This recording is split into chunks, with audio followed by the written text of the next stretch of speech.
that agentic AI, when it starts running into your business workflows, has changed dramatically.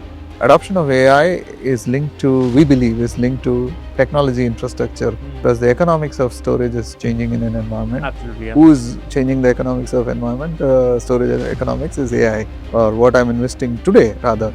Will it serve good for tomorrow, and will it serve good for next 3-5 years?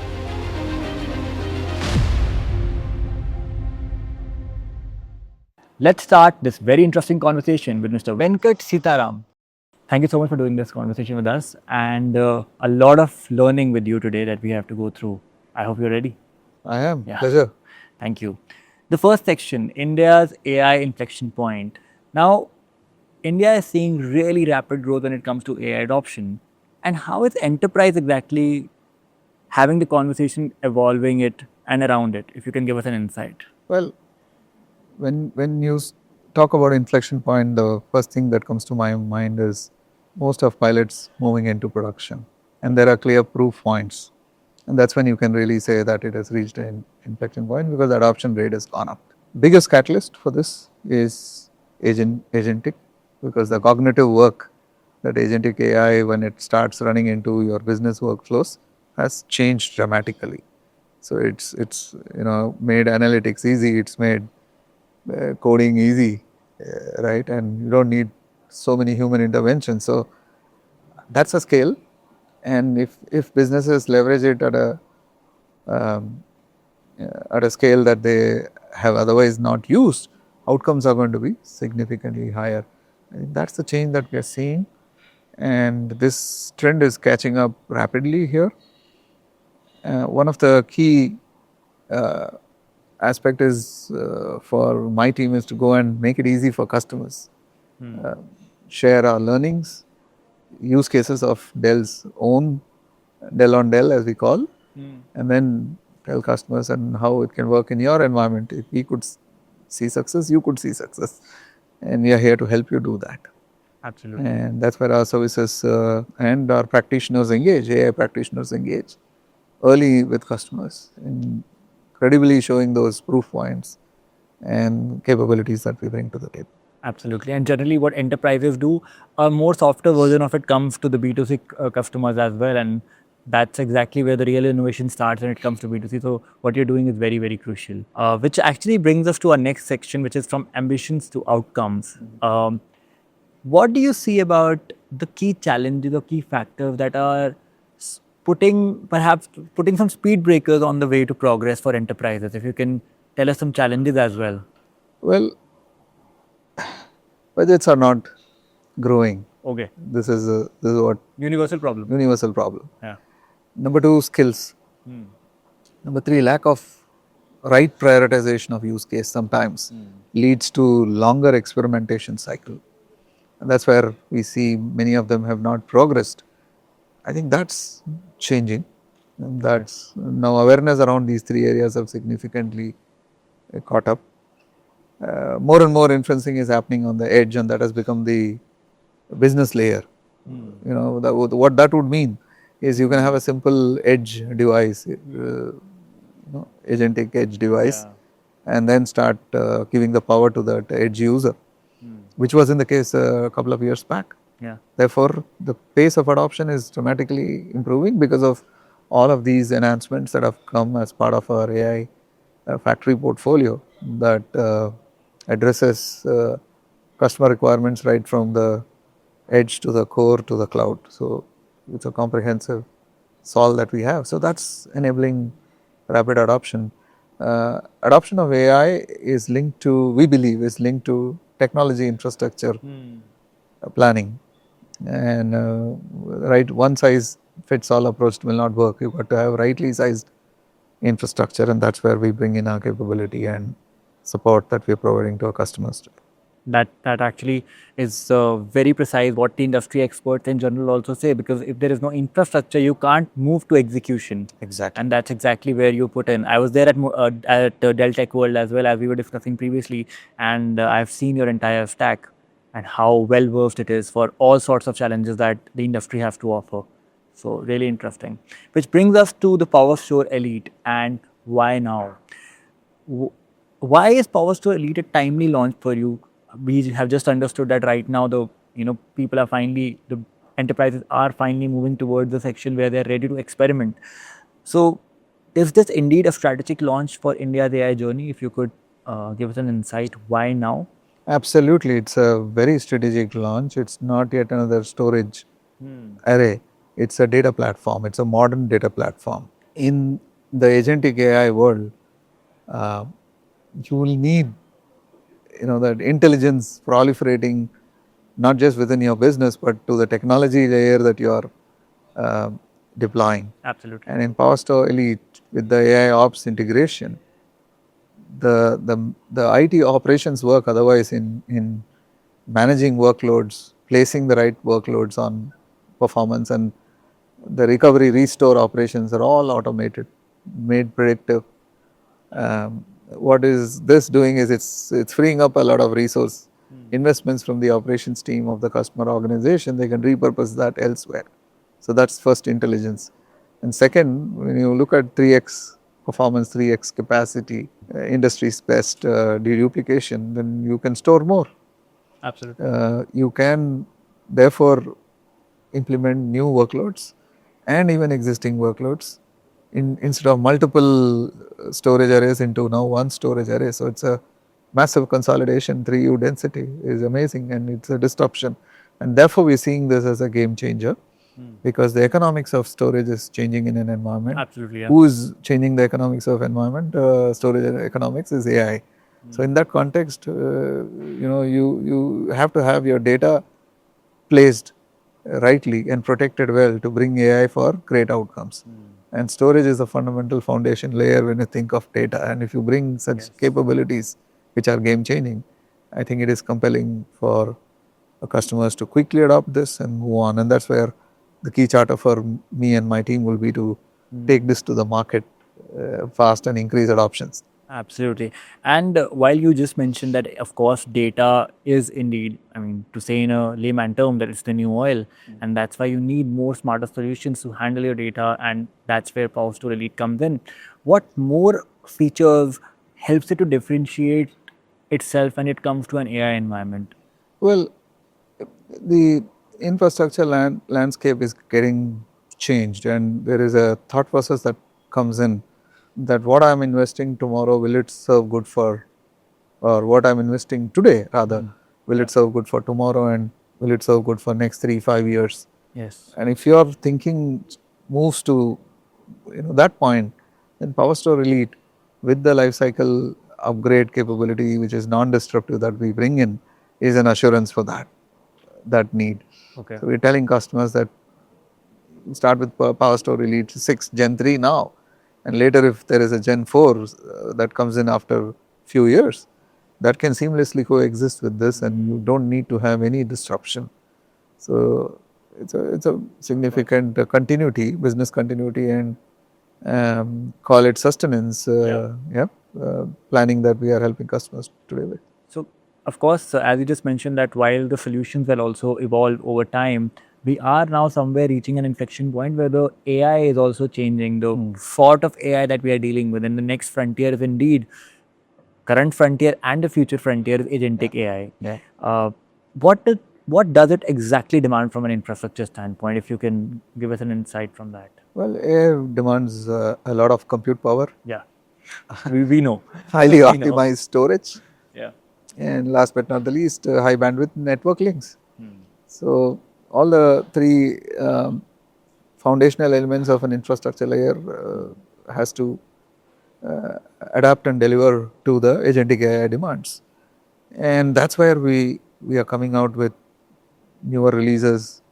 On the compute side, we talked about 18G, we are talking PowerStore Elite from an agentic AI world perspective, and then we have a portfolio of Power Connect network switches that we today deliver, and combine all of this with our services capability and the ecosystem of partnerships that we have, where we have validated those designs, our AI factory designs, and developed blueprints.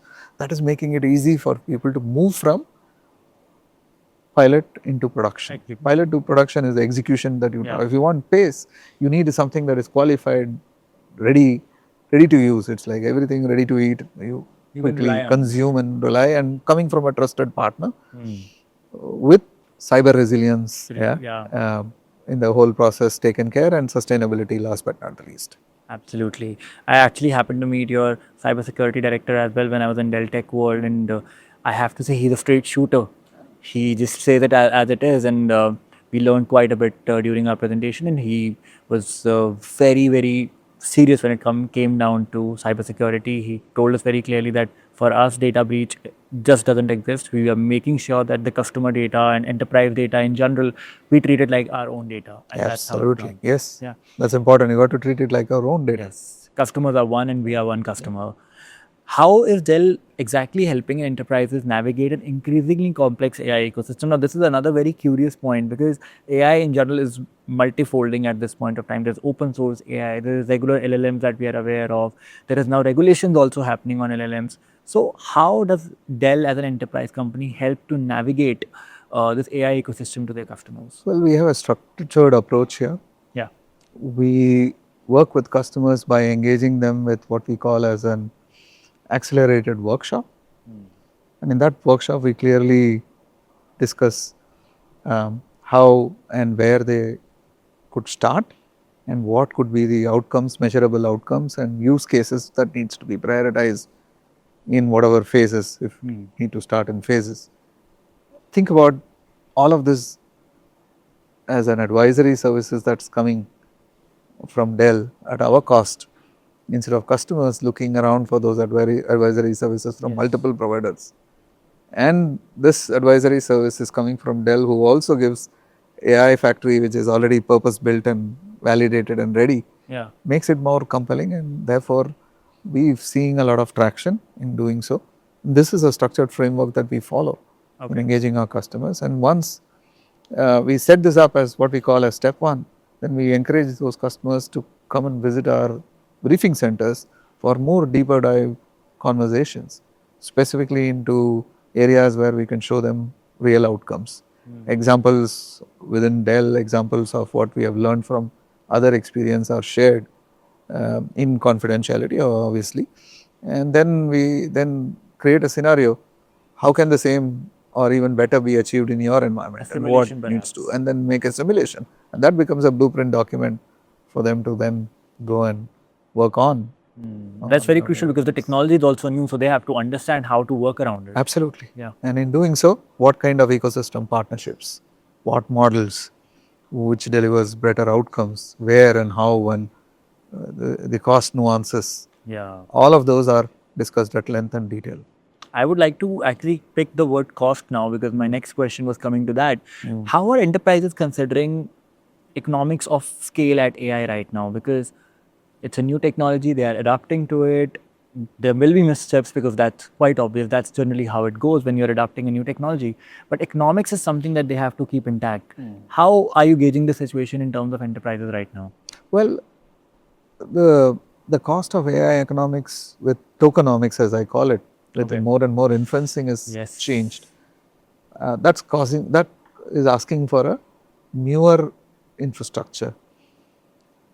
And if you were to look at the outcome that newer infrastructure is going to deliver with the tokenomics, which is the inferencing outcome on their business, the cost of investment therefore becomes something that you can always invest and then take returns, which is multi-x in a certain period of time. I think that equation of calculation is compelling those customers who are wanting to take advanced steps and really want to be seen them as a AI native enterprise are today making, and that's a conversation that we are having with quite a few enterprises today. Okay. So the chain goes like a very simple chain. If we have to break it down for our viewers right now, it's very simple. You invest in AI, it improves efficiency, and then the money rolls back because you have improved efficiency. So it absolutely you're delivering outcomes which are 100x. Yeah. So on the 100x, a 2x investment in the initial stage may look maybe a little more, but once you see the cycle, then the results are like phenomenal. Okay. And we're working with customers closely on how do we make these investments sometimes easy by giving them alternative financial modeling Okay, that's very of important. Yes. through our Dell Apex. We sometimes help customers do an OPEX modeling of this consume and pay as you grow models. So hand holding is The hand important. holding, Yeah. so that is helping Yeah. them get a quick, fast start. Yes. And now that you've mentioned customers, let's roll back to the product itself because I'm sure that a lot of people would be interested. How exactly is Dell enabling AI across environment from edge to the data center? So somebody who's sitting on their desk right now, they're wanting to understand what's the data center helping them with. If you can tell us about that. Oh well, that's a comprehensive assessment that we do I'm with sure. a customer, Yeah. looking at who are the real AI users, um, and and what therefore needs to be done with those users, and what type of a device configuration that you need to set up. So it starts there, and then do a profiling of workload assessment on what needs to sit centrally and what can be distributed. So it's a distributed hybrid architecture is what we look at, and therefore design according to this Yes. distributed architecture that we just talked about. What that does is it allows customers to gain better efficiency over the investment, right? So it's a better ROI. You're not under utilizing or over provisioning anything. You are rightly sized and rightly using the resources for Yes. real outcomes. Absolutely. And because of, I'm sure that a lot of customers of yours will also be watching it. What is the timeline like if you are working with an enterprise and you have to set up an infrastructure setup for them completely from scratch? I know that it is a case to case basis situation, but I'm sure there is some average that you could tell our viewers. It is a case to case situation definitely, but Yes. in the current supply It's a best constrained case scenario. world, it's difficult to put a number, but we've seen best cases varying anywhere, a smaller implementation from 60 days and going up to 180 days. That's not bad. Yeah, That's it's not bad at bad. all. Yeah, it's not bad. Within Which supply means, chain constraints. yeah, within the same year, you can advance your journey. And if you're changing your entire infrastructure 60 days to 180 days, technically, I mean, I cover consumer tech every day and I cover AI every day. I think that that is a very good number. Very good number. And For sure. of course, with varying supply chain, that numbers can be stretched. So Yeah. it varies from architecture to architecture and workload to workload. So Yeah, clearly. But if the partner is correct, it will happen eventually. So that's and you're a correct partner, so that's how that counts. I also wanted to understand about private cloud and automation because I'm sure that everyone who's watching this right now have heard that private cloud is indeed the next frontier because I mean it's been always there, but now people are aware of it that this is also something that exists. Where do private cloud and automation fit into the evolving AI infrastructure landscape? If you could give an insight. well, when you think about AI, you're looking at containers. Yes. You're not just looking at only basic virtualization and hypervisor. Yeah. What that has done is it's changed the landscape of the hypervisors and the containers. And in that world of changed, evolving landscape, bringing in a framework, a technology stack, which can coexist and work with any best used, invested hypervisor solution makes it compelling. And that's where our Dell private cloud framework today is becoming more relevant for customers who would want to leverage that capabilities and have those orchestrations blueprint built on it. And the foundational layer on the Dell private cloud is PowerStore Elite, Yes. the launch that we talked about today. It adds another layer to security. Yeah, adds another layer to security and protecting the data and having that control. And if all of this is offered in the form of pay as you grow, it's like building cloud at your own terms in your premises. Yeah. It makes it even more. So you're not offloading too much in Yeah. one go. You can buy it as you grow. Then Absolutely. So it makes it even more Indeed. quick, fast start, enabling fast start, at the same time compelling value proposition. Absolutely. I mean, especially in a nascent stage when you're trying to change and you're trying to change the infrastructure, it's very important that you make those decisions slowly and steadily rather than taking a bold decision in one go. Perhaps that is where the private cloud computing and you can buy as you grow. Absolutely. Absolutely. Yes. And you only pay for what you consume. Yes, that's very While important. there is provisioned 25% additional capacity that we provision. That comes into only when you consume. So, you are paying for what you consume, but you have a buffer capacity. So, in the event of any unexpected burst, you already have that covered. Absolutely. And we know that this technology works in multiple manners. You know, there is hardware involved, there is software involved, there's cloud involved. But in this world that we're living in, how important is AI resilience, you know, cyber resilience rather, as in while the AI adoption increases? If you can talk us about that. Very important. Okay. AI adoption has increased sophistication of cyber attacks. Newer and newer forms of attacks are emerging, and in that context, it's super important to have a cyber resilient strategy, and that becomes a foundational layer. While AI is at the core, cyber resiliency should be the foundation layer, and with a portfolio of uh, cyber resilient platforms, air gapped and vault solutions that we bring in, we are working and helping a lot of customers on how they can protect their crown jewels, even if there is any unforeseen incident that occurs, but yet keep their business responding on real time is something that we take pride in working with customers today, and we are adding more and more in that area of specialization. Absolutely. I think this hand holding and this, the support that you give to your customers is what really helps them to move and be happy with the transitions that are going Absolutely, through. because it's a niche area and it's Yes. evolving faster. Yeah. So keeping up with pace is absolutely critical, and as you rightly said, hand holding Yes. and all of that is really working well. I'll now bring us down to our final two questions, because we can't let you go without talking about the India AIX Dell story. Uh, we know that Dell has been in the market for a while in India, and now this is a very big phase change that India is going through in terms of AI. What does Dell's long-term commitment look like in the context of AI growth in India and the AI movement that we are seeing right now? Well, we'll see this as a long term play. Yeah.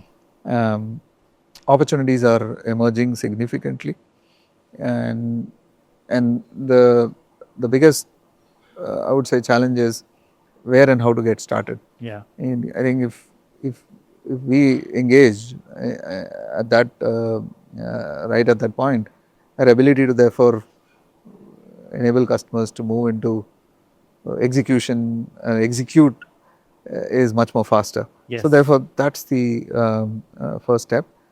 And second is adoption is going to be wider as and when more and more agents starts proliferating into businesses workflows.